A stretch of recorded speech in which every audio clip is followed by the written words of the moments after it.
writing blame on blank pages. Good morning everyone, welcome to my YouTube channel. আশা করি তোমরা সবাই ভালো আছো, সুস্থ আছো। এই বছরের লাস্ট রবিবার, আর আজকের দিনটা খুব দারুণভাবে কাটাও। আর আমার জাস্ট কিছুক্ষণ আগে সকাল হয়েছে, আজকে একটু লেট করে ঘুম থেকে উঠেছি। আর আজকে অনেক ব্রেকফাস্ট বানাচ্ছি, কি বানাচ্ছি সেটা তোমাদের সাথে শেয়ার করছি। চলো। কি করছো? কত দূর শুরু হচ্ছে? কি করছে দেখাচ্ছি তোমাদেরকে। ডিম টোস্ট বানাচ্ছি। ডিম টোস্ট। আর অনেকদিন পর খাবো, অ্যাকচুয়ালি অনেকদিন থেকে ইচ্ছে করছিল খাওয়ার জন্য। তো কালকে অ্যাকচুয়ালি নিয়ে এসেছিলাম পাউরুটিটা, তো আজকে করছে। যাই হোক, আর আজকে সারাদিন কী কী হচ্ছে সব কিছু দেখতে থাকো, স্কিপ না করে। টাটা। এগুলো জামা কাপড় ভিজিয়েছি, ব্রেকফাস্ট করে জামা কাপড়গুলো ওয়াশ করতে হবে। আর রান্না বলতে আজকে কালকে একটু তরকারি আছে, আর আজকে রান্না টুকটাক করতে হবে। আর রাত্রেবেলা অ্যাকচুয়ালি পিকনিক আছে সবাইয়ের সাথে, মানে এখানে যে যারা যারা থাকে তারা সবাই মিলে পিকনিক করবো। কি খাওয়া দাওয়া আছে সব কিছু তোমাদের সাথে শেয়ার করবো আস্তে আস্তে। চলো তোমরা দেখো।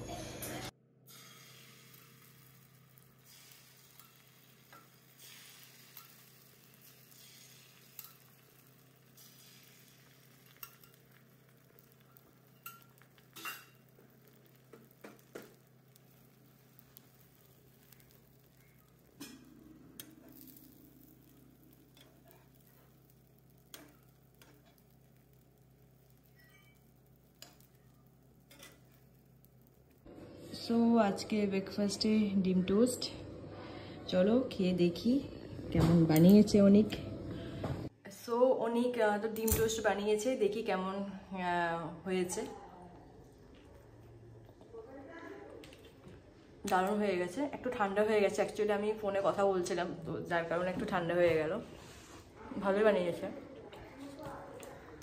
আর ওর হাতে প্রথম ডিম টোস্ট।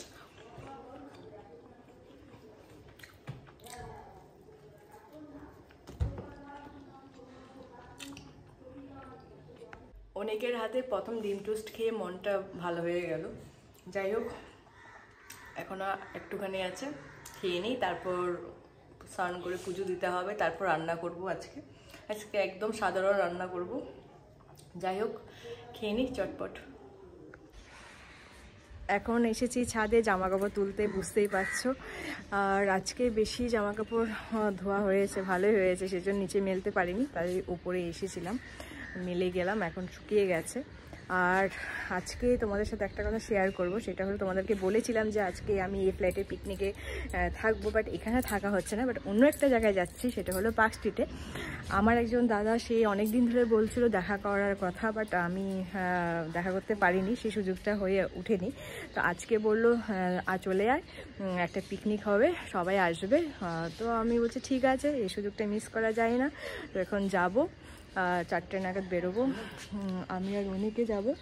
আর দেখা যাক ওখানে কে কে আসে। সবার সাথে আমার পরিচয় আগে ছিল, বাট নতুন কয়েকজন আসবে বলেছে, জানি না মানে কারা আসবে। আর খাওয়া দাওয়া তো আজকে জমিয়ে হবে, অনেক কিছু আইটেম রেডি করছে ওরা, দেখা যাক। চলো, আর তোমাদের সাথে পরিচয় করিয়ে দেবো ওখানে গিয়ে কি হচ্ছে। এখন নিচে গিয়ে আস্তে আস্তে রেডি হতে হবে। টাটা। আমার জামা কাপড় নেওয়া হয়ে গেল, এখন নিচে গিয়ে দেখি অনেক কি করছে। আই থিঙ্ক সিনেমাই দেখছে হয়তো। চলো, মোটামুটি সব জামা শুকিয়ে গেছে।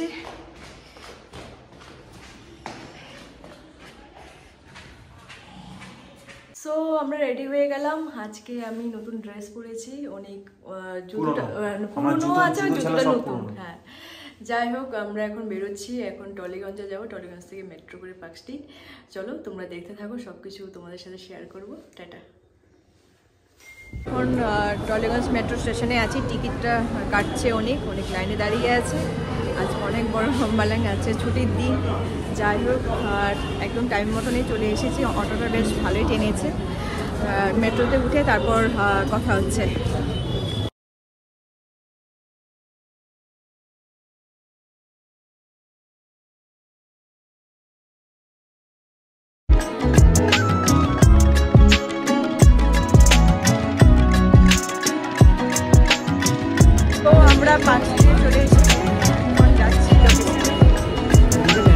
হচ্ছে ইন্টারন্যাশনাল ভিড়। তোরটা খুব বাজে।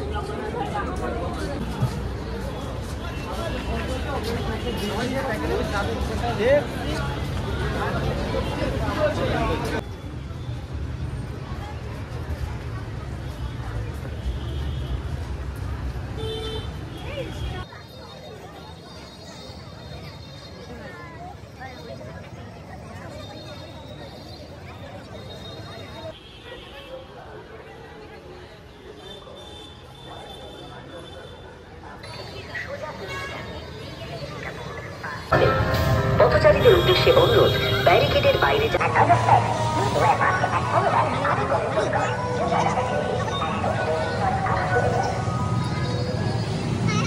আমরা এখন ঘুরে যাচ্ছি, কারণ রাস্তার দুই পাশে ব্যারিকেড দেওয়া আছে, পুরো রাস্তা জ্যাম আর ভিড় ভিড়। আজকে লাস্ট ডে, স্বাভাবিক, এর জন্য পুরো রাস্তা ঘুরে যেতে হচ্ছে আমাদেরকে। চলো, ছিলাম ওই রাস্তাটায়, এখন এই রাস্তায় এসেছি। সোজা গেলে দাদাটার বাড়ি। যাই হোক, রাস্তাটা খুব সুন্দরভাবে সাজিয়েছে, খুব ভালো লাগছে। আজকে সারা রাত লোক থাকবে পার্ক স্ট্রিটের রাস্তায়। আমরা আজকে এখানেই থাকবো, কালকে সকালবেলা বেরিয়ে যাব। খুব সুন্দরভাবে সাজিয়েছে, এখন তো গেট বন্ধ আছে মনে হয়, জানি না, সামনে গিয়ে দেখতে হবে।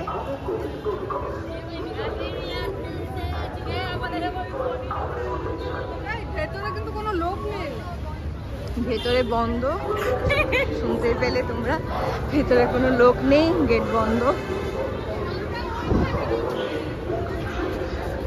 এখানে খুব ভিড়। আমরা আবার রাস্তা পার হব, এখানে আছি, ওই পারে যেতে হবে। রাস্তায় পুরো পুলিশ, স্বাভাবিক, এত ভিড় ভাট্টা হচ্ছে, পুলিশ তো থাকবে।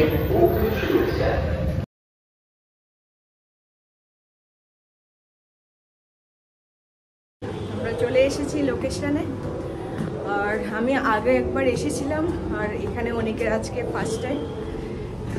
চলো গিয়ে দেখি কি রান্না বান্না হচ্ছে।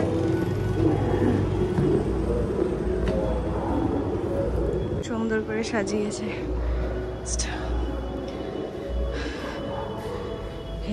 গেট, রসুন কাটা সব হচ্ছে। রিয়াদি, দাদা, তপনদা রসুন পেস্ট করছে, আর রিয়াদি আদা করছে।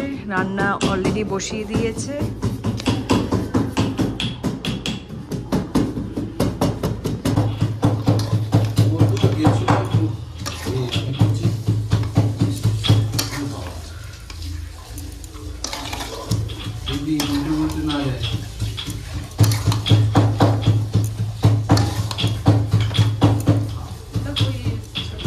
এটা হয়ে গেছে। চলে এসেছি রান্নাঘরে, পিছনের ব্যাকগ্রাউন্ডে দেখে কোনো কমেন্ট করবে না। যাই হোক, এখন তোমাদের সাথে শেয়ার করছি কিছু কিছু জিনিস, তোমাদেরকে বলবে রিয়াদি। এখন ও কি করছে সেটা একবার তোমাদেরকে দেখায়। এটা চিকেন পকোড়ার জন্য ম্যারিনেট হচ্ছে, এখন কিছুই দিইনি, আদা খালি রসুনের পেস্ট দিয়েছি, বাস এইটুকুই। আর সব ম্যারিনেট চলছে, এখন প্রসেস চলছে, এখন হতে এখন টাইম লাগবে। সো আরেকটা জিনিস দেখাচ্ছি তোমাদেরকে, যেটা আসল মানে রহস্য, সেটা দেখাচ্ছি তোমাদেরকে। সব গোটা গোটা সব ফ্রাই করে রেখেছে, ঠান্ডা হচ্ছে, তারপর এটাকে কি করবে, ওটা এবার পেস্ট করে তারপরে মানে মাংস রান্না করবে। ওকে, সো আমি এই মাংসটা আগে একবার খেয়েছিলাম, তো আজকে সবাই টেস্ট করবে, নতুন রকমের একদম। সবাই চিকেন খেয়েছো, কিন্তু এটা একদমই নতুন রকমের। এটা মাথার থেকে বের হয়েছে রিয়াদির। আজকে এটার খেয়ে ফিডব্যাকটা সবাই দেবে, আগে তো আমি দিয়েছিলাম, তো আজকে আমি আবার নতুন করে আপডেটটা দেবো। আর অ্যাকচুয়ালি এই দাদার বাড়িতে হচ্ছে সব পিকনিক, দাদার সাথে অনেক, এক বছর হয়নি, 8-9 মাস হয়ে গেছে। হ্যাঁ, যাই হোক, চলো আর কি কি হচ্ছে সবকিছু দেখতে থাকো। আলুটা ভেজে নিচ্ছে, এখানে পেস্ট করে রেখেছে, সব মশলাগুলো। যাই হোক, অনেক এগুলো কাটাকাটি করছে, স্যালাড, শসা, গাজর। মাংস বসিয়ে দিয়েছে, এখন হচ্ছে, কিন্তু ঢাকনা দেওয়ার ব্যবস্থা নেই, মানে বিশাল বড় কড়াই দেখতেই পাচ্ছ। মাংসের কালারটা দেখতেই পাচ্ছ, কি সুন্দর একটা কালার এসেছে, খেতে তো মনে হয় দারুণ হবে। যাই হোক, এখন ভালো করে সিদ্ধটা হয়ে নিক, তারপর অনেক কিছু আরও আইটেম আছে সেগুলো করা হবে। অলরেডি আমাদের মাংস চাপানো হয়ে গেছে। এখন আবার আমি আর একটা দাদা বাজারে এলাম, তো সবাই বলল যে মাছও খাবে, তো মাছের দোকানে চলে এসেছি। এখন বাউল মাছ কেনা হচ্ছে। বাউল মাছটা আমার কাছে খুবই নতুন, আমি জানতাম না এই মাছগুলোর নাম বাউল মাছ। তো বাউল মাছ কেনা হচ্ছে। এই যে একটাই মাছ ছিল বাউল মাছ, ওটাই কাটছে এখন দাদা। 130 টাকা কিলো নিল, তো 1 কিলোরই মাছটা। তো মাছটা কাটা হয়ে যাওয়ার পর আবার ফ্ল্যাটে ফিরে যাব। তো এখন মাছ কাটাটা দেখছি কীভাবে কাটছে। অ্যাকচুয়ালি আমার তো মাছ অতটা প্রিয় না, তাই সাধারণতভাবে আমি দেখি না, তো আজকে দেখছি।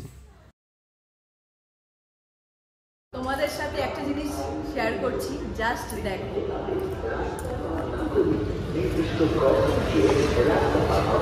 অসাধারণ লাগছে, কত লোক রাস্তায়।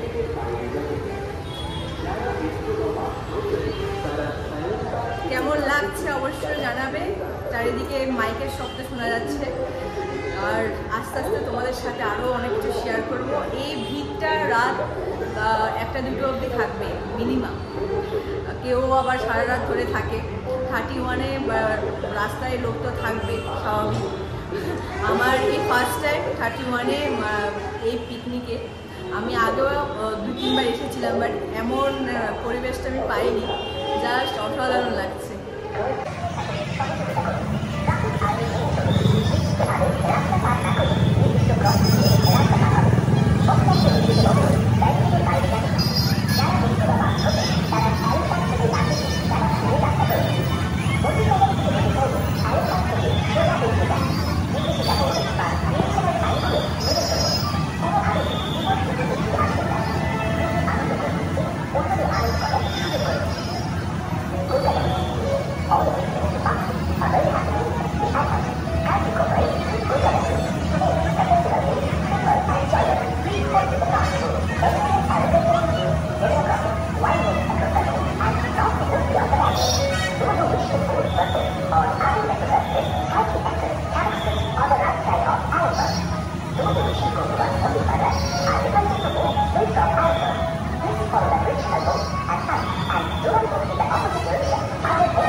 পার্টি অলরেডি শুরু হয়ে গেছে, তো চলো চিকেনটা কি হচ্ছে একবার দেখাই তোমাদেরকে। চিকেনটা দেওয়ার আগে যে পেস্টটা আমি তৈরি করেছিলাম, সেই পেস্টটা খালি গরম মশলা দিয়ে ছোকা হয়েছে, তারপরে তেল দিয়ে গরম মশলা দিয়ে, তারপরে আমি সব চিকেন মশলাটা দিয়ে দিয়েছি, তারপরে চিকেন তুলে দিয়েছি। এখন অ্যাকচুয়ালি চিকেনটা শেষ হতে চলেছে। এই যে ধীরে যখন হয়ে যাবে, তারপরে ঠিক গ্রেভিটা শুকনো শুকনো হয়ে যাবে।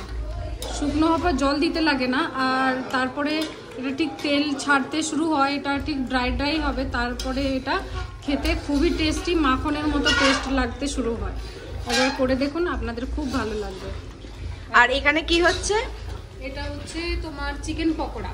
চিকেন পকোড়া হচ্ছে, টেস্টি চিকেন পকোড়া। তো এটাও আমি নিজের মতো করে করি, যেটা হচ্ছে তোমার কর্নফ্লাওয়ার আর তোমার একটু বেসন আর আদা রসুন পেস্ট দিয়ে ওটাকে মাখানো হয়, আর একটু দিয়ে দিই ভিনেগার, যাতে টেস্টটা আসে। তারপরে তোমার এটা ডিম দিয়ে মাখিয়ে যেটা করে পকোড়া সাধারণত, সেরকম আমি করি। ভিনেগারটা দিলে একটু টেস্টফুল আসে, তো এটা খুব টেস্টি খেতে। আর সঙ্গে হচ্ছে কি মাছ ভাজা? এটা হচ্ছে মাছ ভাজা। কি মাছ এটা? কি মাছ এটা? এখানে রূপচাঁদ বলে, আর বাস বাউল আমাদের ভাষায় বাউল মাছ বলে, কিন্তু রূপচাঁদ বলে। এটা হচ্ছে আমাদের এই চিকেনটা করবেন আপনারা খুব টেস্টি, যদি না বুঝতে পারেন একবার জিজ্ঞেস করবেন, তাহলে আপনাদেরকে এতে দিয়ে দেওয়া হবে, কমেন্ট বক্সে দিয়ে দেওয়া হবে। সো তোমাদের যদি কিছু অসুবিধা হয় কমেন্ট বক্সে জানাবে কিভাবে করতে হবে। একদমই নতুন রেসিপি, এটা ট্রাই করতে পারো, আর বেশ ভালো স্মেল আসছে। খেয়ে তোমাদেরকে ফিডব্যাকটা দেবো।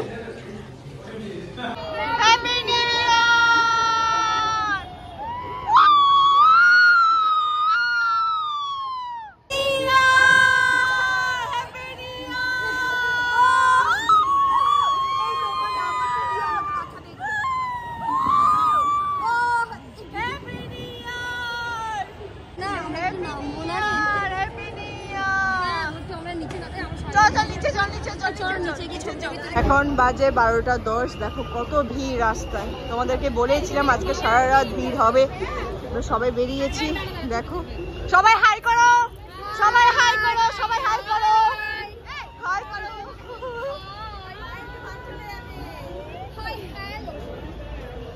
সবাই বেরিয়েছে এখন। দেখো কত ভিড়।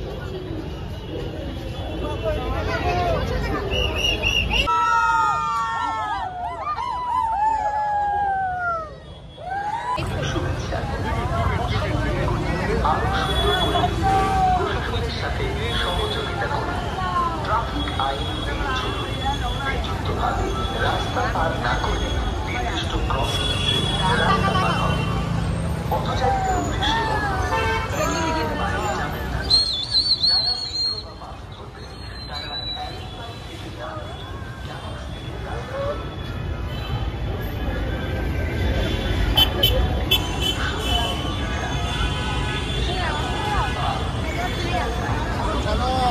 রাতের ডিনার স্টার্ট আমাদের। চিকেন ভাত দিয়ে খাওয়া হচ্ছে, এখন বসে পড়েছি খেতে। খাওয়া যাক, নিউ ইয়ারের ফার্স্ট ভাত খাওয়া। সো ফ্রেন্ড, চলে এসেছি গুড নাইট বলতে। জাস্ট ডিনারটা কমপ্লিট করলাম। আর আজকের ব্লগটা তোমাদের কেমন লাগলো অবশ্যই কমেন্ট করে জানাবে। Once second happy new year. তোমরা সবাই সুস্থভাবে থাকো, স্বাভাবিক থাকো, এটাই কামনা করি। নতুন বছরে অনেক কিছু প্ল্যানিং তোমরা করো, বিভিন্ন জায়গায় ঘুরতে যাও, খাওয়া দাওয়া করো, মজা করো, কাজকর্ম করো। আর বেশি কিছু বলবো না, আজকের ব্লগটাকে এখানে এন্ড করলাম। যদি কিছু ভালো লেগে থাকে please do subscribe and share. কালকে আবার দেখা হচ্ছে নতুন ব্লগ নিয়ে। টাটা, গুড নাইট, ভালো থেকো।